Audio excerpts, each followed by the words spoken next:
also utilized as a quarantine facility so that those returning after the ECQ was the GCQ, and then of course a bit of a relaxation, but still very strict in terms of the cross-border facility. It was a challenge there, and materials, of course, not being allowed to strut their way from one city to the other.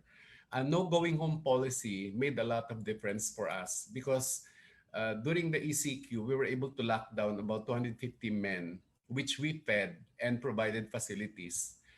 And we were able to work that out with our general contractor. And so when it was relaxed a little bit, we were able to bring them into the site and then built facilities for them to stay there and work and continue. That way, they're still able to manage in this difficult time, sending monies to their families. Sanitation and regular health checks were given because not only are people worried about COVID, they also are worried about their pre-existing medical conditions. Usually workers, they have hypertension because of the stress of work. And some of them, they like to eat pork and lechon in Cebu. And so expect them, to have higher blood pressure than the normal. And so we had to have regular checks on them. Sanitations, regular health checkups was key in terms of keeping the workers, making them feel that they're cared for.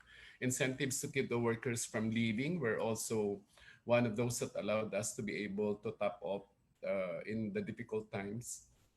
Transportation as well as regular rapid and swab tests were being given. And to sum up, employee and worker safety was really given priority. Social opportunities, well, we cannot be blind seeing around what's happening. So donations of emergency quarantine facility we did for Makati and Taguig because these are also the two LGUs where we're having active projects happening. Food preparations and donations also for hospital frontliners. We have canned goods that we donated to the LGUs. We also donated PPEs to hospitals as well as these test kits to the LGUs like Cebu and a bigger emergency quarantine facility. When Cebu was beginning to be the center in the Visayas area of the COVID, we gave one EQF to the Bayanihan Field Center. Now, just photos that'll show, this is an example of the EQF that we showed. Part of our core value as our talent is really to work together to be better. And so we're able to, as employees of the company, put up our own donations, personal, and put up a an emergency quarantine facility out of the contributions that each one of us have given, as well as donations coming from our companies and the bosses. And we're able to, it's also an expensive facility, but we're able to give to the three LGUs, Makati, Bonifacio Global, and Cebu. We donated, of course, test kits, to Cebu City, as well as PPEs.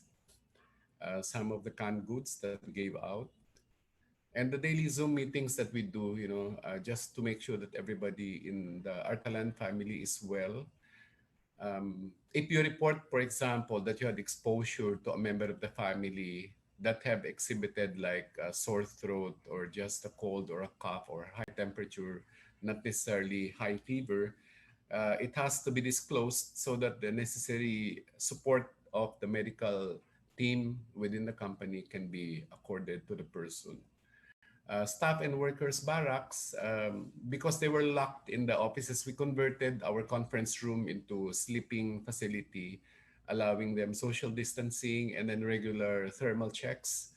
The workers, it's good thing that they were not too choosy because you cannot just provide them with canned goods. The funny thing there, I remember the person cooking for them or buying food, she was saying that she goes to the grocery and she will only be given 2 canned goods because that was the limit.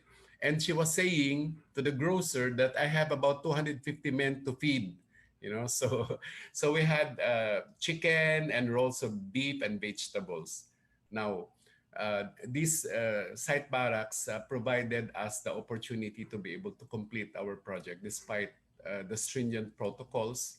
And we also constructed in the site itself, facilities for them to sleep the moment that they were able to get in. And workers, no matter how good the facility that you provide, once they get in, they have their own special, unique, personal way of dealing with their own space. So they had a shower facility, toilet facility, washroom facilities. I mean, clothes washing facilities, clothes drying facilities. So we had to provide a canteen facility for them that offers different food, so they don't feel like this is the only thing that you can provide for them. Safety toolbox talks were also done, each one being socially distant from the next person, with all the PPEs that were required. We wanted to make them feel that they're cared for. I think it's a genuine thing that made them feel that I'd rather that I stay here safe, than be outside and unsafe. So during before the beginning of the ECQ, we were already practicing, whatever is required, like thermal scans of people getting in, because Cebu locked down about 2 weeks later than Manila. So just the same we implemented. And whenever we get them on quarantine, they have, a rapid test done. And I'll tell you what, I don't know if Matthias, you were able to go to Cebu Exchange for the visit. This was one of the um, most visited space in my construction site, my vegetable urban farm.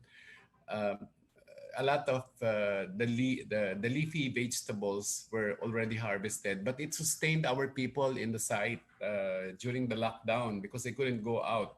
So they started planting pechay and other uh, leafy vegetables they can also cook during the day. So I start with let me end sustainability the Artanan way with a quote from what our chairman Jaime Gonzalez said during the virtual top off. In the midst of the challenges of the global situation, we are on track to deliver the project, in that case Cebu Exchange, on time and without any compromise in our unwavering commitment to sustainable and green development with the highest standards in design and quality. It's very important because it's not only a commitment, but it's also a mindset, that each one of us are committed to deliver.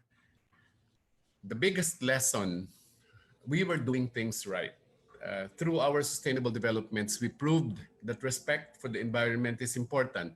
We recall how the pandemic all started, the pangolin, the bat fury and all, coming from the slopes of the mountains that have been deforested. And so the insects and the organisms got displaced, they came down, eaten by people, and so the pandemic went. A green building respects ecology, a green building respects the environment, and it's a very important mindset. When we support a green building, when we do green buildings, we also respect Mother Earth, the environment, and this is the smallest contribution that we can make to prevent climate change. When the pandemic hit us, our buildings were able to react and adapt very quickly, given its sustainable features of good indoor air. There's microbial checks of the different entrances, efficient energy and water use, because as you all remember, we were required to sing happy birthday twice whenever we wash our hands. So there's a lot of water coming out. And so if you're a green building with water efficient fixtures, you will not worry much about your bills. We're also utilizing a lot of air conditioning during this lockdown period. We're inside of the house, and so our energy bills, power bills, were not as high as it would in a normal building. So that's part of the advantage. We had well-applied material resource not coming from trees of 25 years that had to be cut down just because we wanted a wood panel, as well as a green building having good health, sanitation, and hygienic standards. Thank you for the time and for listening. That ends my presentation. Thank you so much, Engineer Edgar, and great to see that you sustained despite no aircon. So you will get a special certificate for a low carbon presentation. You saved even more carbon footprint. I'll get that credit coming from you. Thank you. Yes, yes, yes. and great social and people-related opportunities were identified. If you have any questions for Engineer Edgar, please put them in the Q&A section. We'll try and get them in before he leaves, depending on the time duration of the other presentations. But I'll swiftly move on to Dr. Ali from GRI, very seasoned presenter. Over to you, Dr. Ali. Thanks, Matthias. Good afternoon to everyone. So before I start my presentation, for those of you who have been attending this corporate governance forum of PSE and SEC for the last 3 years, you might notice that I have become a sort of permanent fixture in this event. So before anything else, I would like to thank the Philippine Stock Exchange and the Securities and Exchange Commission for the 3 years of fruitful and flourishing partnership. And actually, with this pandemic, I'm happy. I'm not happy with the pandemic. I'm happy that even before the pandemic struck, SEC and PSE together with GRI, we have already started working towards influencing businesses to be sustainable. And we have proven the benefit of being sustainable in this in this era. So as this morning we heard Secretary Chua start his presentation with the basic principles of economics. So I want to be a nerd myself, and I want to start with my presentation to talk about the theory of everything, which is the single all-encompassing coherent theoretical framework of physics, which basically says everything is connected. Next slide, please. Okay, so why do I start with the theory of everything? Because with the pandemic, the COVID-19 is basically a health issue, which has become a health pandemic, and because it's a sort of pandemic that we have only seen once in the last century. It has it has several implications. Health crisis that has turned into an economic crisis, which has turned into a humanitarian crisis. And this pandemic has proven, if I think for the longest time, a lot of companies have seen human resource employees as just a tool, one of their tools in running the business. But now we realize that they are an asset. They are the basic resource to get our businesses running. And I mean, unless you are a fully automated business, you really human beings are your most important resource. So with the pandemic, of course, companies, they had to prioritize the well-being of their employees as their immediate priority. And then it has also shown that partnerships beyond profit making is really important. So it used to be that we talk about maximizing shareholders' value, and then it shifted to triple bottom line approach. But when companies that adapted the triple bottom line approach tend to lean on the side of profit rather than people and planet. And now we're in the era of shared value, meaning whatever benefits or profits that a company earn, companies should be able to bring it back to the community, right? Because basically their lifeline is their community. And we have seen it, if you're a business and you're in the community where you're existing has no purchasing capacity, then it also affects your business. And this pandemic also emphasized a stronger focus on transparency and sustainability. And I hope you've heard of the BlackRock study that was released, I think, middle of this year, around May.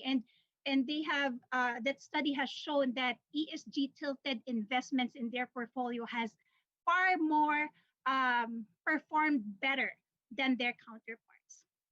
And because of that, because of the pandemic, it has forced companies to rethink, rebuild, and innovate. So we cannot, as one of our speakers mentioned this morning, we cannot bounce back anymore. We have to bounce forward. So the way we do things previously will no longer work. So we have to really, and risk management has been talked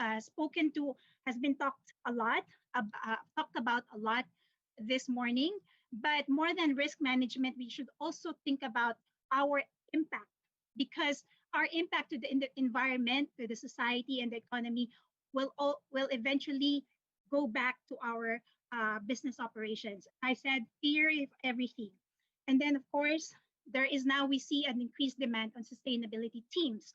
So why do I say because I've seen a lot of companies, um, have established their sustainability teams, and there are companies that just create their an ad hoc group or create a committee. Now there is a big demand for sustainability teams because, of course, we need a dedicated group that will really make sure that sustainability is embedded within the DNA of the organization. It doesn't mean that it's just their responsibility; it is everyone's responsibility. But you have to have like a leader or overseer to make sure that the entire organization is not still operating on the silo based thinking, because as this pandemic has shown us, and everything is connected, we should start thinking and strategizing based on the systems approach. Next slide, please. So this is just to show you, in the midst of the pandemic, GRI, we conducted a survey among our network globally. So we are present in North America, Africa, Latin America, South Asia, Greater China region, and ASEAN. So we did a survey. So I think we have around 223 respondents. So there is an overwhelming response and an agreement that sustainability reporting has helped companies prepare companies to evaluate their risks and resilience in a more holistic way. Next slide, please. Okay. So for those who have attended my previous talks, my previous workshops, I always emphasize sustainability reporting is not a post facto activity. It's not something you think about during reporting period. It's an output. It's a proof that your company has effectively and successfully integrated and embedded sustainability within your organization. And as I said, the most successful, the most sustainable companies have proven to be the most resilient companies in this time of pandemic. So GRI Standards, I do hope everyone has heard of GRI Standards. We aim to provide evidence to stakeholders that the organization takes a holistic approach to risk assessment rather than focusing only on financial risks. So if you look at the top global risk that the World Economic Forum has been sharing for on an annual basis in the last 10 years, it has moved to environmental risk, because it used to be just dominated by economic risk, but now it's mainly environmental risk. So using the reporting principles for defining report content and reporting quality helps organizations in risk management and resilience. So the beauty of GRI Standards, we just don't focus on the environment or just the social topics or just economic topics. So we offer 33 topics that companies can report on depending on their materiality and what their stakeholders deem are material. So as I said, sustainability report is not the end goal. What is important is the process that you go through in producing a sustainability report. And of course, again, this has been emphasized a lot this morning. The value of risk mitigation through sustainability reporting process is more important than ever. Next slide, please. Okay. So another question that we asked in that survey that we conducted, again, overwhelmingly, all the respondents believe that there will be a stronger focus on risk management in future sustainability reports. And I think you've heard of all these discussions nowadays talking about harmonized reporting standard or framework. So I think that is really a discussion that dominates the developed world. But in this part of the world, I think the main challenge now is really to get companies or organizations or even individuals, for that matter, to move from that mindset of just thinking about gaining profits or just thinking about their operations on a yearly basis or a day-to-day operation, but now thinking within the perspective of sustainability. And when we say sustainability, again, it's meeting the needs of today without compromising the needs of future generation, right? Yes, so next slide, please. Okay, so what does COVID-19 mean for rethinking stakeholder engagement and materiality assessment? So not to because the pandemic is, as I said, is mainly a health issue, but we should not lose sight of the environmental topics. And again, I was talking about everything is connected. Even this health crisis eventually will create an environmental crisis, because now we there are a lot of disposable materials being used, and that, I mean, even before the crisis we already have a garbage crisis in this country. We don't have fully functioning recycling facility. If we do, it's just one or two that doesn't really serve the entire population. So again, let's not lose sight that we are actually living within the climate crisis, and the environmental crisis will also create social crisis. So we have seen that in the four major typhoons that we've seen just in the last 4 weeks. Another one is materiality assessment must be considered in terms of being in line with satisfaction of a wider set of stakeholders and must account for the emotional needs and well-being of stakeholders. So let me just go back. I mentioned briefly the discussion of having a harmonized standard. And this opinion is mine. This is I'm not just to caution you. This is not the perspective of GRI.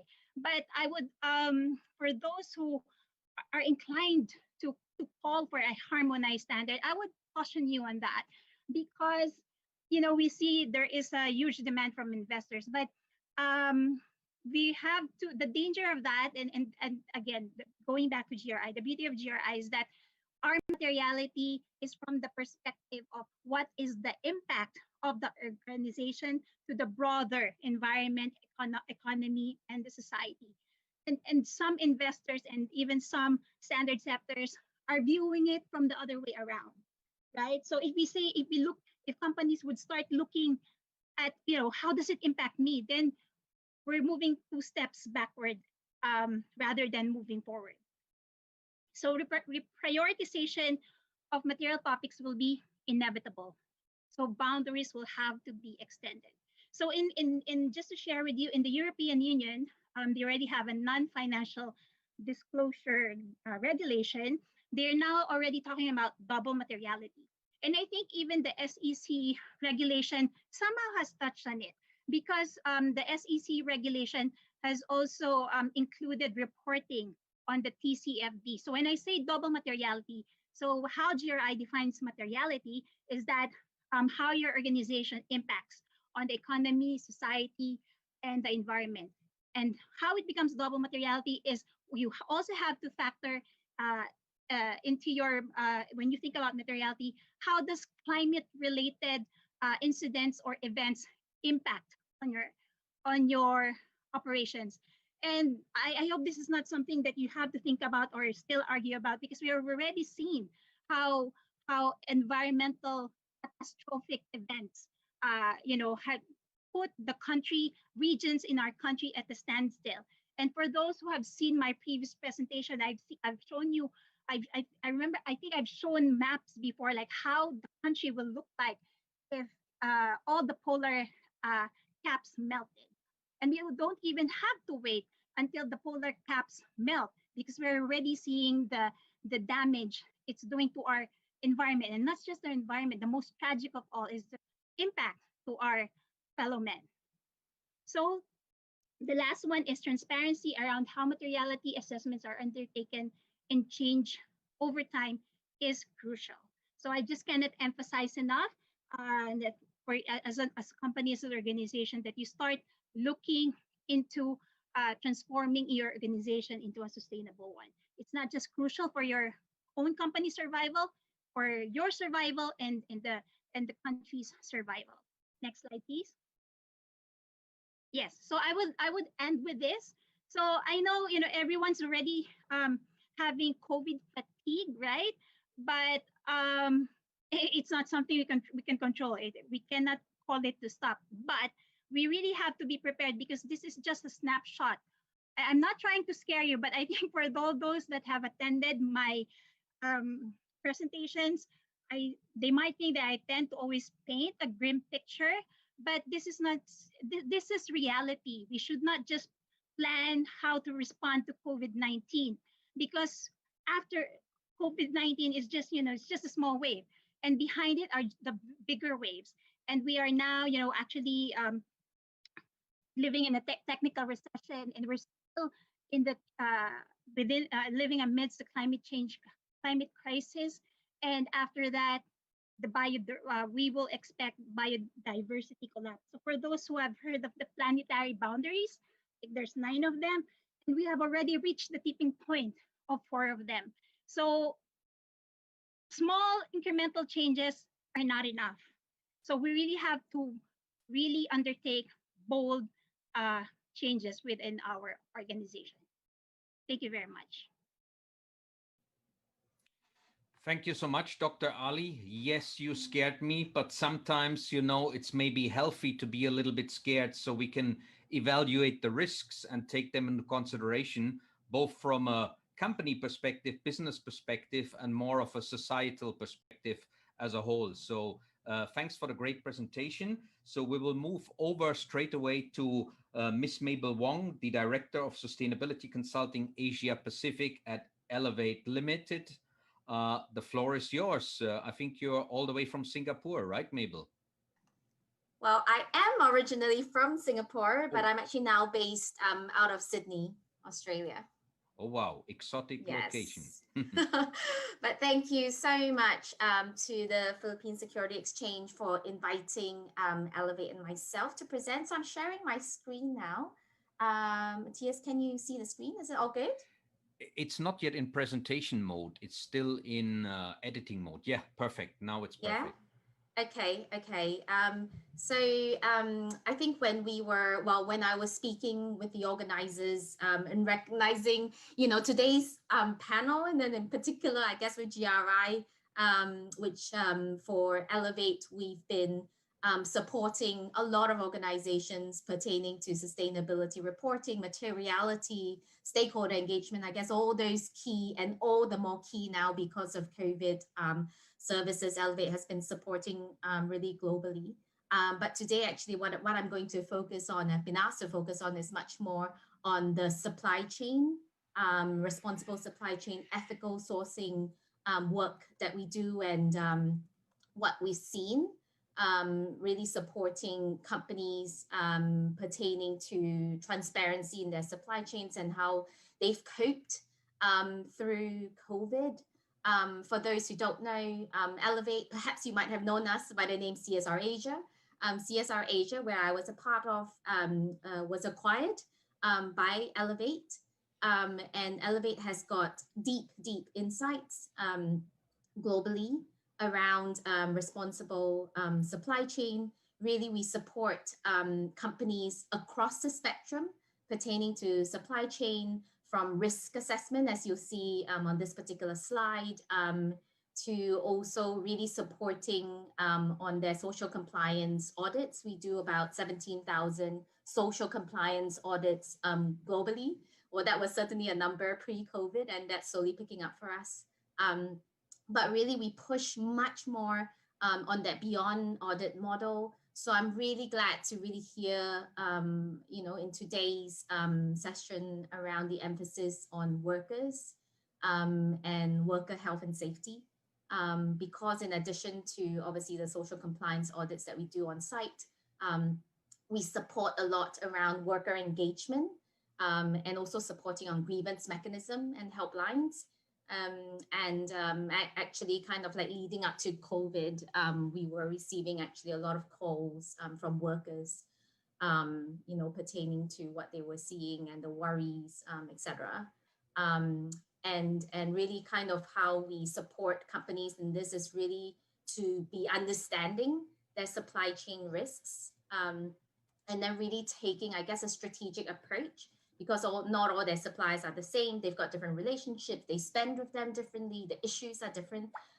So really to work with companies to segment, prioritize, do a risk assessment, and then really to be, deploying the right responsible sourcing type of strategy, and really working closely with their suppliers as partners, but really fundamentally putting worker welfare, as the topmost priority. And then that's what Elevate do, and we operate globally. I am the Senior Director supporting and responsible for our Asia Pacific Sustainability Consulting side of the business. And what I really wanted to, I guess, share today is some of the risks and trends that we've seen in this quite crazy year. Some of which perhaps was prompted by COVID, some of which actually we knew these risks in supply chain were already happening. But perhaps what COVID did was perhaps put a different lens and a different, highlight to that. And with these risks and trends and opportunities, then what does it actually mean, pertaining to business, sustainability, reporting, and then also what we're seeing in the investor landscape. So I think we all know this, and it's still continuing to change. Obviously, COVID has had huge impacts.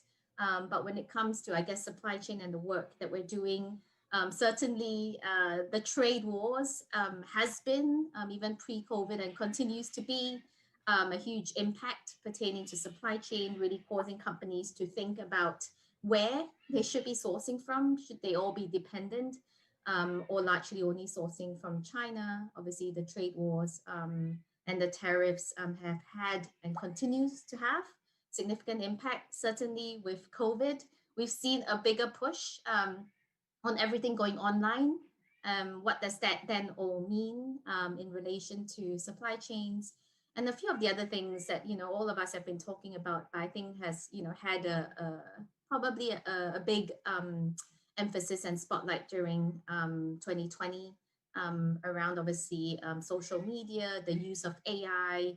I think also, with Dr. Ali saying earlier as well, investor engagement hasn't been, can't be even more active, actually, and we're seeing this increasing pressure. And actually also really encouraged to see that happening in Asia. And therefore, as a result of the increasing investor engagement and asking, well, are these old ways, right, or existing ways of reporting on the E and the S and G, is it sufficient? Is it telling them enough? Is it telling them the important things, or is it just telling them, things that have already happened? And certainly that we see much more increasing, I guess, investor activity around the ESG, and then in particular also looking specifically at supply chain risks. And therefore asking and wanting more robust disclosure. And so really kind of some of the broader trends that we've seen that continues really to push on, even though we're right at the end of 2020. So as I've mentioned, what Elevate does, we support a lot around responsible sourcing. Workers and worker welfare is a big piece of what Elevate does. Certainly at the beginning of the year with the aftermath from the first wave, we all know that obviously a lot of that initially had a massive impact in China. We have significant presence there, a lot of colleagues there. We even had colleagues who were in Wuhan as well, who were in lockdown. And so the things that we hear online, and that's certainly our first contact factory closures, obviously major fluctuations in business orders initially was, not being able to have those supplies. And then over time, as we saw in countries that were sourcing from these, then, pausing their orders. And certainly for us, really working alongside clients as well as, their supply chain partners, we saw it firsthand. But I think what we were trying to do first and foremost in the first wave was really putting out as much as we could webinars so that we could be supporting clients and clients supporting suppliers, suppliers supporting their workers around protection and safety, wellness at work. And we, tried to put out a series of webinars recognizing factories then certainly were not prepared for an epidemic. What do we mean by that? When we talk about factory preparedness, is whether factories were putting out appropriate signpostings, did they have temperature checks, etc., hand washing, and because we were tracking supply chain risks, the ESG risks, the social compliance risks in supply chains, we knew that certainly sites in Asia and Africa, they're not prepared for epidemics. We track across 600 data points per factory site that we conduct around the ESG. One of which we look at that food and sanitation. One of these indicators really is looking at compliance pertaining to hygiene, worker health and safety as well. And as we were tracking this over the last 10 years, we've got 10 years data trending because we've been obviously on site for quite a while. And we knew that sites, they were certainly not prepared. Obviously things have changed a lot from that point of the year to where we are now. But I think how we really tried to respond was really to, put out the webinars. I think it was not only a case of making sure that sites were able to put in all these measures, but certainly what we were hearing from workers was also that their fear coming back to work, and how then, suppliers had to be aware of that. And to be able to support, right, workers coming back to the workforce. I mean, now we're in close to December and it's a different case now, but that was what we were tracking at that early part of the year. But what else in addition? In the course of this year, there has been various and increasing forced labor allegations. These are not new. They did, however, got brought into prominence in this COVID year. And that meant, and it continues to mean the same thing, that brands, would need to be aware of these, understanding if, do they have forced labor in their own supply chain? What are they doing about it? I don't think, actually, definitely not. The pressure of COVID and potentially, workers perhaps being asked to take shorter work weeks, it has not taken the pressure of these human rights related issues in supply chain. In fact, brands definitely still had to be responding. We all know about the case, obviously, in Singapore, overseas migrant workers really supporting the construction industry in particular. It's not a new thing. Everyone knew that. But certainly I would say that probably COVID revealed certain things where now companies, especially I guess construction companies, are having to take this into a larger account, especially when it's really gone, I guess, global, pertaining to the potential, I guess, labor-related issues in supply chain. I would definitely say that COVID has certainly put a spotlight on this. What else did we see? I think there is still an increased demand for transparency and disclosure by consumers and customers. This hasn't actually gone because of COVID. If anything else, actually, it's increased, perhaps because as one were seeing and hearing more about forced labor allegations, and then consumers asking themselves, hang on, is what I'm purchasing, is it forced labor tinted? Again, in the course of 2020, there is still an increased demand for transparency and disclosure, with consumers asking where are my things made, and are those who are part of that supply chain, are they paid properly, treated properly, etc. And that will only continue to grow. And we talked, I guess, or Dr. Ali was sharing a bit about the investor pressure. And I started, I guess, the presentation in terms of one of the key trends. We don't see this going away. If nothing else, there's been increasing legislation globally. And because of how our supply chains are really extremely global, that means that, you know, when one is sourcing from a particular area, or if you were a business supplying to larger brands, perhaps say in North America or Europe, certainly they've got increasing, you know, legislation really asking companies to disclose. Do they know their supply chains? Do they understand the risks? And, you know, what are they doing about it? How are they supporting their suppliers to be able to meet those expectations, et cetera, et cetera, et cetera.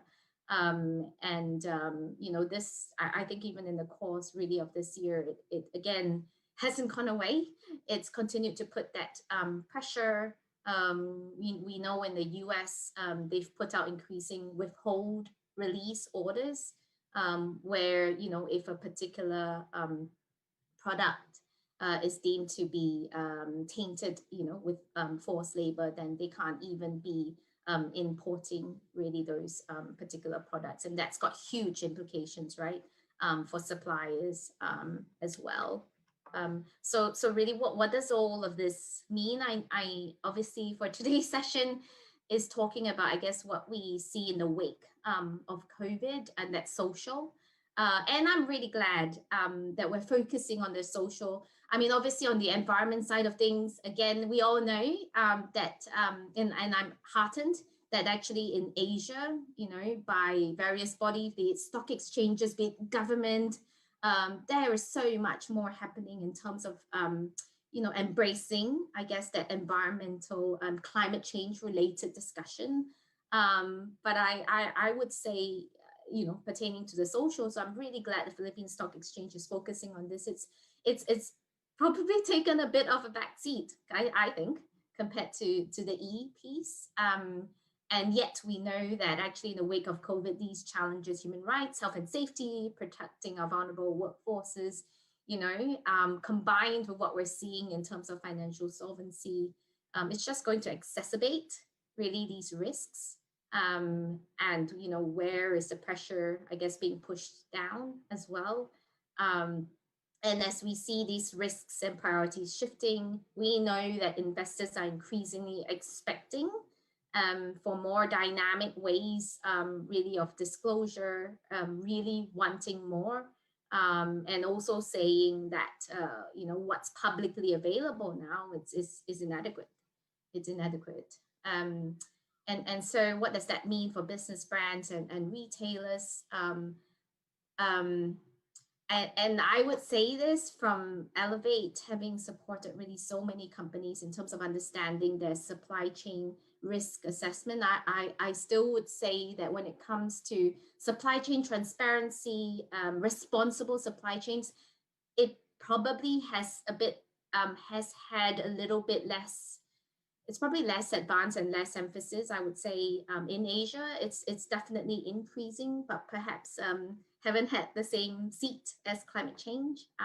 And yet is an important, you know, issue to be focusing on. Certainly investors are also asking companies beyond, you know, your walls of your company, you know, what are you doing in your supply chain, in your value chain?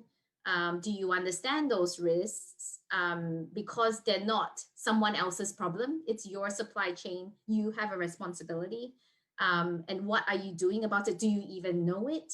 Are you only going tier 1, or are you digging a bit deeper down to tier 2? And, you know, and if you understand it, then what are you disclosing about it? And then how do you hold yourself accountable, right? For the performance in terms of your responsible supply chain. So I'll end off with here, but would appreciate a conversation in this. Thank you. Thank you very much, Mabel, for this excellent overview and bringing supply chain, labor conditions, and disclosure very much to the front table. Let me just quickly ask Engineer Edgar whether he's still here. because there was one question. Actually, there were two questions for him. One he answered already online. There was another question asking him what incentives did they give to actually make the workers stay on site. If you're still there with us, maybe you can just answer that before you leave, and then I'll hand over to Tim. Yeah, you're there still. Yes, Excellent. yes, yes. I was trying to type. Thank you for asking me now live. I think the incentives that were given is that number one, it's about their health. So we had doctors weekly doing the rounds inside so that the workers can be given free medicines. They can be given vitamins so that they can appreciate the value of being healthy. Number two, through the contractor, they were given sufficient and good food. It's not the thing that we call here delata or canned. I don't know how in English, uh, but basically it's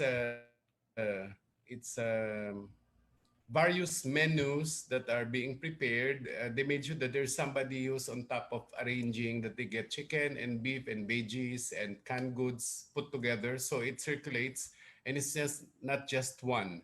That was an incentive that helped them. They had also cash incentives through their respective little subcontractors that every time they finish a floor, they're given that as a motivation. And then on top of that, they were given enough money, which they also, for a developer, we are being charged of because they gave it to their families during the lockdown period of 2 months. So on top of the salaries, they were also given cash that they sent out to their families as a way to keep them locked down in the barracks. Those were maybe little incentive, but making people feel that they're cared for and they're important to you is really a lot in terms of the value that they can provide for you. Great, thanks for sharing that. And I Thank like you. the approach of the healthy food, because I think this is Yeah. something in the Philippines that we should address a lot more in terms of health, safety, and employee wellness, to have more vegetables and healthy things on the menu. I've seen that in many canteens. It's very Mm. difficult to get any vegetables. And I think we need to shift the thinking on there to increase the life expectancy, which is lower with Filipinos than the rest of ASEAN. So that's a great initiative. I think that fits very well into our sustainable social opportunities. And thanks, Engineer Edgar, for Yeah. joining us and really contributing greatly to the topic. And we will see you again next time. Yes, And have please. a great day in Cebu. And thank you for all of the attendees. We reached more than 762 now, and I'm really happy that this is such a well-attended event. And looking forward to more of the companies also joining us in the green bandwagon, Matthias. Thank you Yes, and sure. Thank congratulations you. to Thank everyone. you. I'll see you again. And now over to Tim Daniels, Investor Relations Consultant, SM Group, very seasoned presenter in the ESG scene in the Philippines and globally, I could say, right? And now we are doing it all virtually. So great to see you again, Tim, and looking forward to your presentation. Nice to see you, Matthias. And again, thanks for the opportunity. It's been really interesting sitting and listening over the other presentations. And I'm just conscious that people will want to ask questions. So I'm not going to use my presentation. What I think I'd like to do, if just bear with me while I extemporize a bit, is I just scribbled down about half a dozen words that I'd like to get people to think about, because if the topic is social opportunities and resilience during challenging times, rather than me digging too deep, maybe if I can outline a bit how we've thought about it and how it's guided us over the last few months. The first word that I wrote down was connectedness, which is a theme that's come up with a number of the speakers. And there's a saying that no man is an island, right? We're all a part of the mainland, and if one of us is cut off, we all suffer. And that's very true in these times. In SM, we talk a lot about our ecosystem. You mentioned that we have a lot of listed companies, but when you dig underneath that, we touch about 80,000 micro, small, and medium enterprises who are in some ways reliant on us within all of the businesses that we run. Similarly, 157,000 plus people directly or indirectly depend on the SM group for their jobs. 4.5 million people roughly on a day before COVID would go to our malls. And if you look across the retail business and the banking and all the customers in those businesses, we're touching millions of customers a day. Plus, for us, our vision is really about, yes, having world-class businesses. We've got to be the best at what we do, but they have to act as catalysts for the communities they serve. And that's there embedded in the vision of SM. So when you take a view of the connectedness of your stakeholders, and that you're really, as a big company, at the heart of an ecosystem, it makes you think about things in certain ways, which is the second word I wrote down, which is responsibility. Because you have the position, the honorable luxury of supporting all of those stakeholders. And it's kind of your obligation to do it, but it's also in your own interest. SM was grown over 5 or 6 decades to be the size it is today by working in partnership with all of these stakeholders. And if you think about it practically during the pandemic, we have malls. We know our malls will survive because we're very strong financially and we're a robust group. We've been prudent enough in the past with our financials and our business to be in that position. But if those malls reopen after the pandemic with no tenants, we've got a very big problem. Similarly with our supply chain for our retail. And of course, we need our customers to have their new needs reflected during the difficult times of the pandemic, and their behaviors will change that we need to adapt to afterwards as well. Plus, of course, we've got all of our employees who need assistance during the pandemic period in how they work for us and in how we look after them, and in some cases, how we offer them extra help. So, when you're in a position of some scale and ability to help, you actually have a responsibility to do so, waiving rents here, giving grants there, reaching out to support MSMEs in particular with campaigns and advice and giving them new routes to market.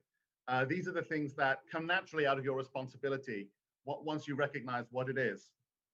And my third point is, this is actually the result of having embedded sustainability thinking. Sustainability is not a report. The report is the incidental outcome of what you've been doing all year and the journey that you're on over several years to refine that transparency that you're trying to share. Sustainability is really about thinking, what are the risks in the business? What are the risks to the stakeholders? What are the material things that affect our business and the people, stakeholders who are important to us? What aspects of the United Nations Sustainability Development Goals can we have the biggest impact on, for example? And it's really thinking through all the groups, what you materially should be doing, and making sure that you're planning that into your business. And when people talk about planning, I think there's a saying from I forget which, but there's a military general who said, plans are nothing. Planning is everything, because the world is not going to go the way you're thinking about it. And boy, have we seen that this year, right? This year has, any plans you had for this year, forget about it.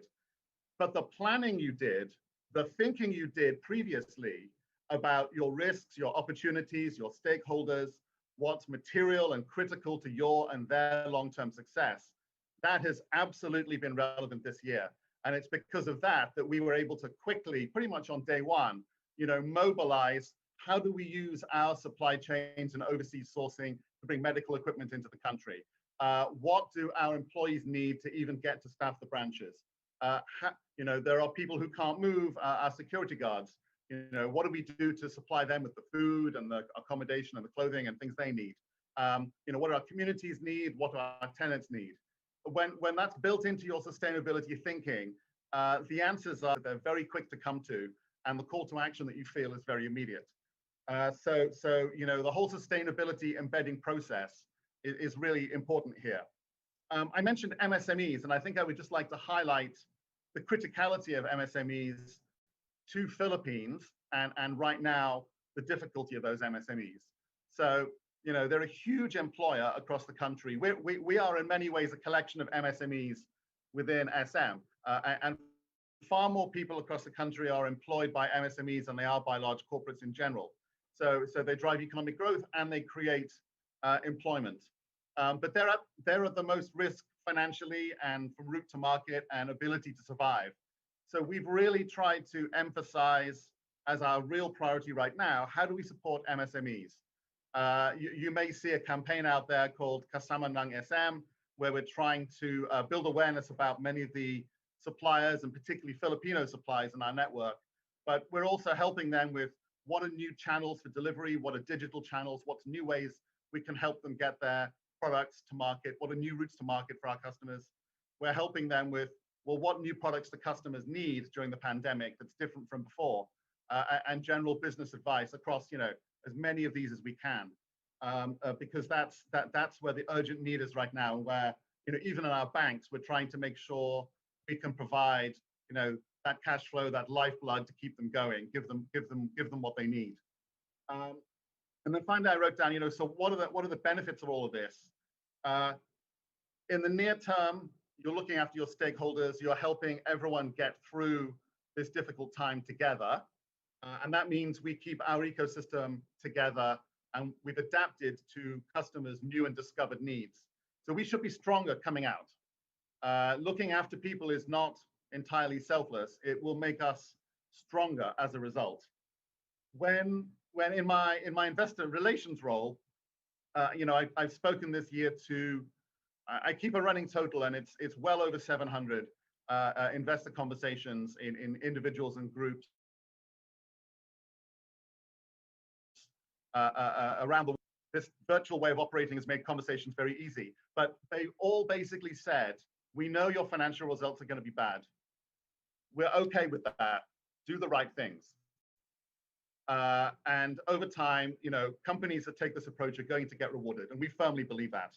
And we feel like we've got the support of investors. So, during this time, it's really about using your assets as well as your financial strength to support everybody who's out there.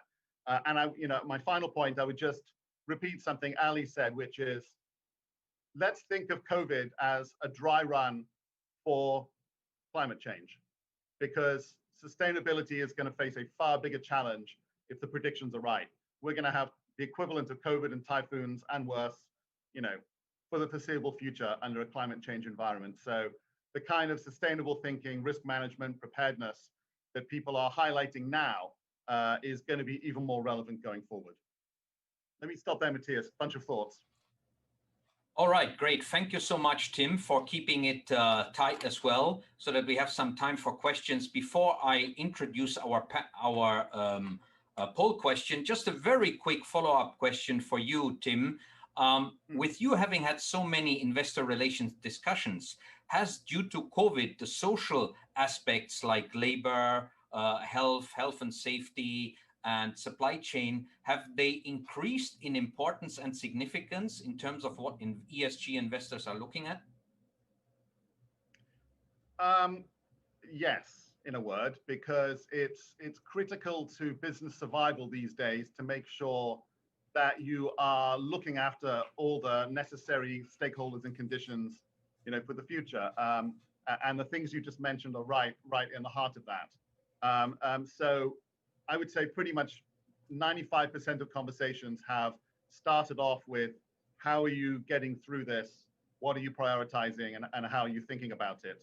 And it's both ESG investors, and it's increasingly just broad investors who are not espousing necessarily sustainability principles, but they're recognizing this year that's the number one topic. It's not let's talk about your last quarter's earnings. It's not what's your capital allocation planning for the next few years. It's how robust is your business model, and how do you think about it in these times so that you can get through and be even stronger. Great, excellent. Thank you for that insight. Now we will have a poll, and I would like us to have this displayed on the screen. The question is, what are the initiatives your organization has implemented during the new normal? You can basically have multiple choice answers. It's anonymous, so just click whatever has happened in your organization. Let's get a good overview over what is the situation. Flexible working hours, work from home, telecommuting, shuttle services, skeleton workforce, financial relief. Let's get an insight into where we are and what has been the priority actions here in the Philippines that companies have implemented in the new normal. Let me give you another 10 seconds before we end the poll, and then we will see the results to give us a good overview. I suggest we end it now so that we have a good pulse. Yeah, sharing the results. You can see them now. Now, number one, work from home and telecommuting. That was survival, necessary for absolute survival. And then the second highest is the skeleton workforce, which was initially implemented.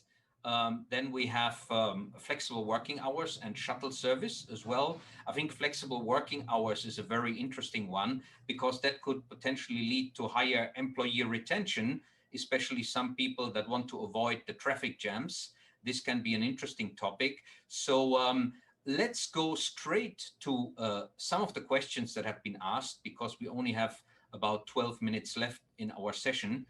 There were two questions that I spotted earlier for Dr. Ali. I would like to ask our panelists to give very brief answers so that we can go through a couple of questions. One of them was linked to the GRI standards.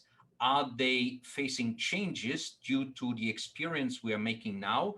And secondly, there was a question related to, let me pull the question up. If somebody is working for a company that doesn't really focus on sustainability, how can a small voice like that be a change? Okay, first the question on the GRI standards. Okay, the beauty of the GRI standards is we do not draft it, we did not structure it in a way to be reactive to the situation. The GRI standards has always been proactive.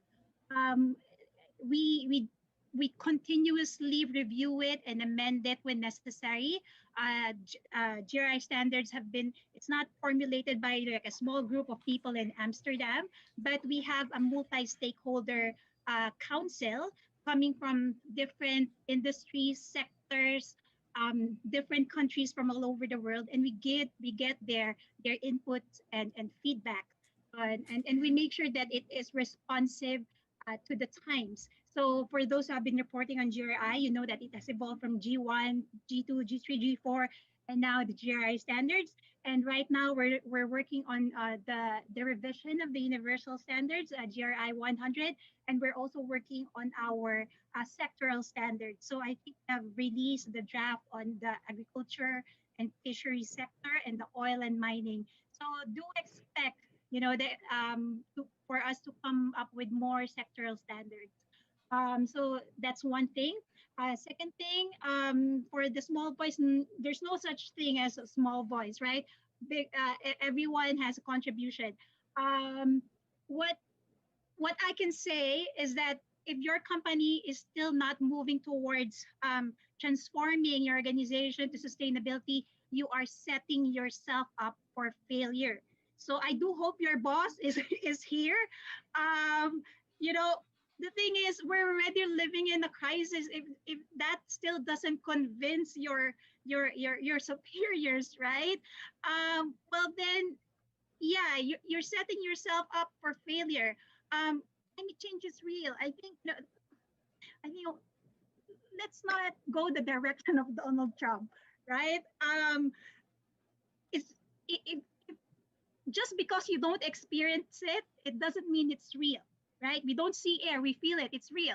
So, okay, if you want me to do a talk within your organization, I'll be happy to do so. I've done organizations, and not just in the Philippines, but you know, in other ASEAN countries as well. So if I could help, you know, if I can help you bring up the agenda to your seniors, then I'll be happy to do so. I've done talks for executives and boards. So yes, I'll be happy to help you. Just send me an email. So we will have the strong voice of Dr. Ali available to come to your company. And I always think, you know, if people are not yet alerted by risks, how about presenting them some opportunities where they can immediately get new business or save some money that might move the agenda forward instead of could be a good combination of carrot and stick. Now we have a couple of questions for Mabel. Mabel, one of them was, is there going to be a change in capital or resource allocation in Southeast Asia due to the COVID crisis? How can we help the shareholders to focus more on the stakeholders? There are other voices down there. And then maybe this is related to the supply chain as well. Will the Biden presidency affect the supply chain issues? Please keep your answers I thought you might have picked sharp. that question. Yeah, yeah. Okay, I can't pick them, can I? So I guess in terms of resource allocation, based on what we've seen, there's definitely impacts on sustainability budgets. If people are asking that as a very direct question, we see that. I've seen that. However, and that probably impacts specific sectors that we also work in. Obviously, there's hugely impact in hospitality, tourism, etc. We've definitely seen an impact in relation to, I guess, sustainability budgets. But I think I think I'm still hugely encouraged. Is that even though there were significant or budget impacts for, say, 2021, what we are hearing certainly with our clients and the sustainability practitioners is that they will want to do the same but with less, and looking to do that. And then there's also others who said, actually no, we're maintaining our sustainability budgets. Pertaining to Biden, I thought you might have picked that question. Look, what we were seeing certainly with the increasing trade wars is definitely clients looking at where they could be sourcing from beyond China. And then we saw that shift moving to Southeast Asia, and looking at options. But it doesn't mean that, they were certainly exploring more of that option, looking at Myanmar, Cambodia, etc., where they could. So I guess we'll see what 2021 brings. I think where we were certainly looking from is the perspective that we knew, I guess, in countries such as Cambodia, Myanmar, etc., pertaining to the exposure to probably higher social compliance and labor-related risks, just because I guess those countries are just a little less, prepared, as well as probably less advanced pertaining to their social compliance and supply chains. I think where we were advising companies is that if you were and you are planning to, I guess, make that shift pertaining to where you source from, is also to be able to build the capacity really of the suppliers in those countries, and not just expect, but really to work with them to be able to meet really those responsible sourcing related expectations. And that's been, Elevate's message. So I guess we'll look to see if more of that migration, I guess, comes out from China into Southeast Asia, or if it maintains the same, if we see a different presidency. Well, when we see that different presidency, rather. Thanks so much, Mabel. I have a question for Tim. How do you continue to attract investors at this time, considering the financial difficulties and increased risk in investments? That's an interesting one. Tim, are you able to answer that, or is that too confidential? No, it is a very good question. I think I'd start out by saying that if you're only trying to attract them now, you're probably a bit late, because you really attract them by a constant dialogue and explanation of what you're doing, and as being as transparent as you can about the business, its strategy and its financials, but also how it thinks about itself, and its future and its stakeholders. And that's part of the way we just have conversations, year after year. And sometimes it's investors talk to us regularly, and sometimes just, they appear out of nowhere and you have a conversation. So that's what we just carry on doing.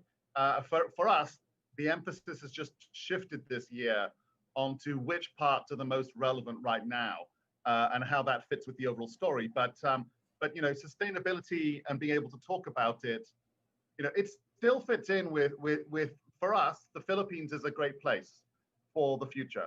We will get through this pandemic, and we will still be a young, energetic, fast-growing country, which has got lots of people who are highly productive, lots of opportunities, rising incomes, rising middle class, sectors that we haven't yet touched. And all of that's going to drive growth in our case, banking and property and retailing, which is still massively underpenetrated across the country. So the challenge right now is, how do we learn from this experience to do it even better afterwards? And how do we strengthen all of the people who need to work with us on it? And that, so for me, the ability to convey what we're learning from this and how it translates into our future growth, is keeping investors still very engaged with us and our story. And maybe that's the way to go. Great, excellent. As well, in relation to the continuous conversation that you mentioned earlier on, internally and then externally is really where the big win is. Now, I would like to launch our second poll, our final poll, and then just have a final round of all of you making your final comments, because our time is coming to a close. Our topic 2 is, what is the most critical sustainability issue encountered by companies in relation to the global pandemic? Here, you don't have multiple choice. You have to decide on one only.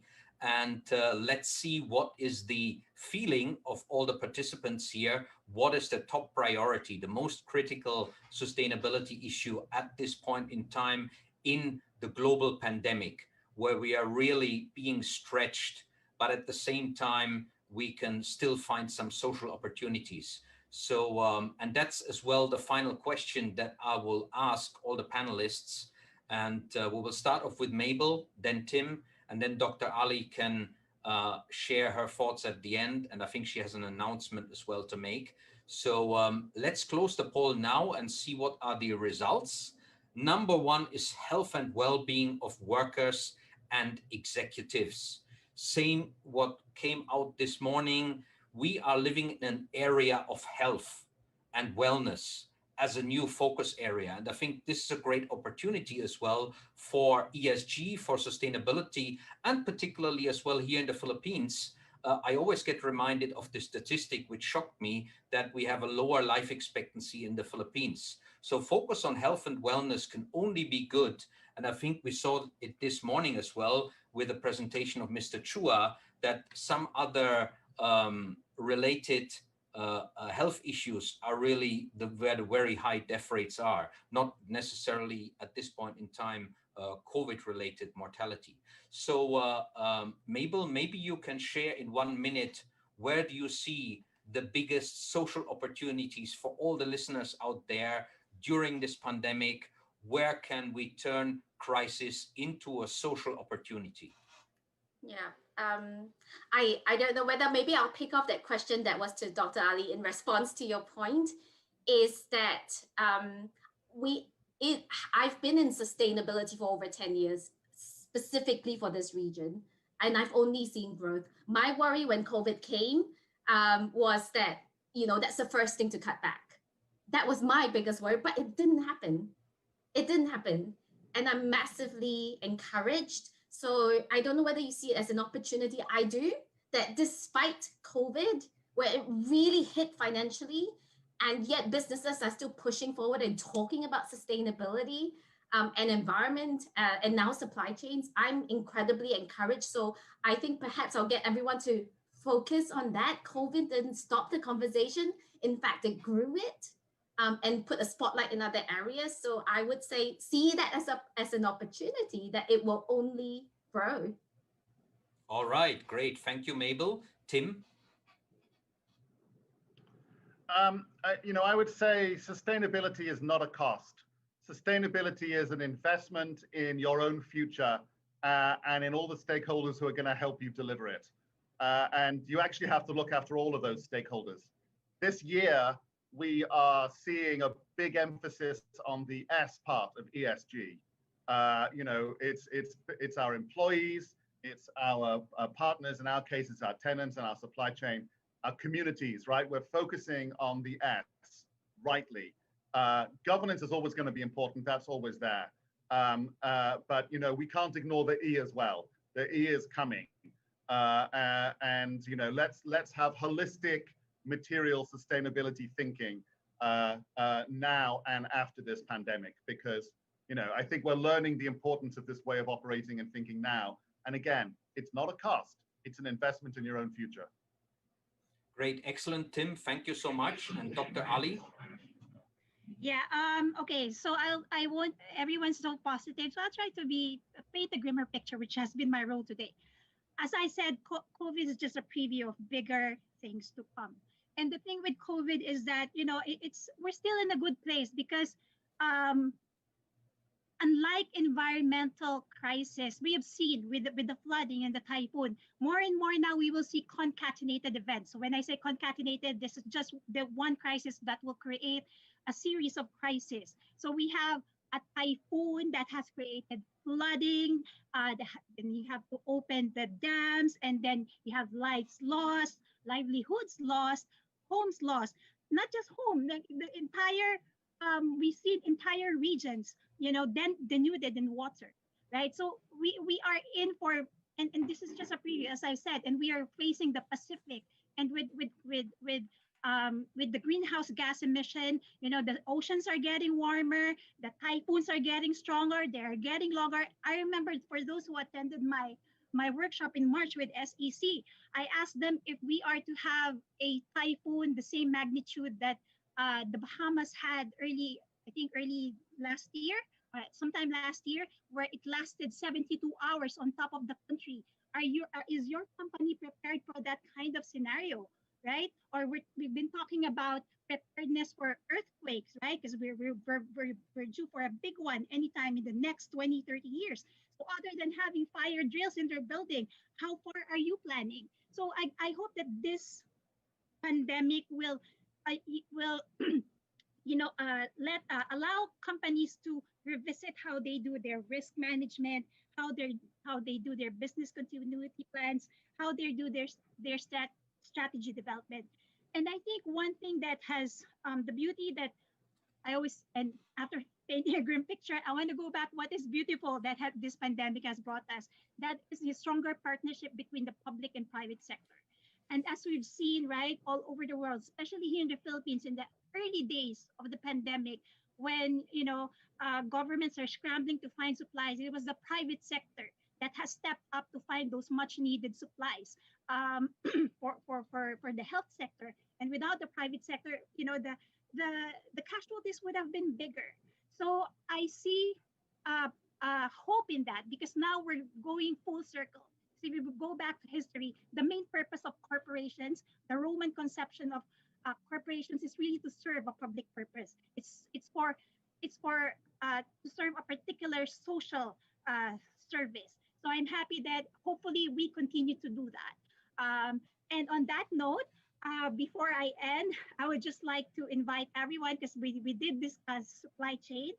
There were questions in supply chain. So GRI, together with the Procurement and Supply Institute of Asia, will be having a 3-day supply chain sustainability summit next week. So that will be on the 23rd. So we will be tackling 3 pressing and relevant issues on supply chain. So on day 1, we'll be building a crisis and disaster resilient and sustainable supply chain. Next slide, please. And on day 2, the topic would be building a culture of health in the supply chain.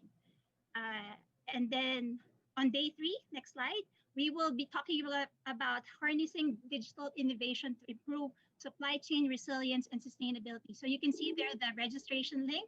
I hope you join us there, because we do have a good composition of panels from different countries and different industries. So we make sure that there is a perspective from the private sector, the public sector, the nonprofit, and consultancy. So we hope to see you there. And just one last thing.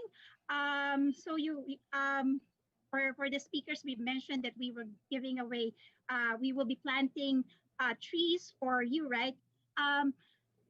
For the participants, in the past years, PSE and SEC has been charging fees for this event. So this year, this is a Zoom event, so we're happy to be able to reach more people and offer it for free.